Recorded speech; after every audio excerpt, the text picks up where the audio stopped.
So from your WordPress dashboard, select Add New from Plugins and here search for Jetpack in the search bar. The first one is our result and click on Install Now button to install it. Once done, click on Activate button to activate it.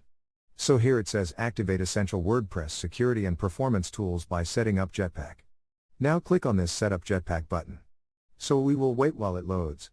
Then you can create an account on Jetpack or continue without signing in. We also have See All Jetpack features link here. You can connect without an account. Jump in to enjoy Jetpack right away. Some features will not be immediately available, but you will be able to connect your account later to unlock them. So click on this button to continue. Or you can choose from your WordPress or Google account. Let's click on Continue without signing in. Here you can see its most popular plans, then More plans.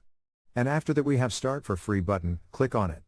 Then on this page, fill up your information, like what type of site is demo, which is our website.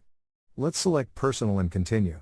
Then next is Would you like to enable related posts? Select Not Now and then Would you like to turn site visitors into subscribers? Again select Not Now, and again select it for Site Accelerator. So now your Jetpack installation is complete. Thank you for watching. Please proceed to Chapter 55. WordPress Jetpack Dashboard. Inside that video, we are going to take a look at WordPress Jetpack Dashboard, step by step. See you in the next tutorial.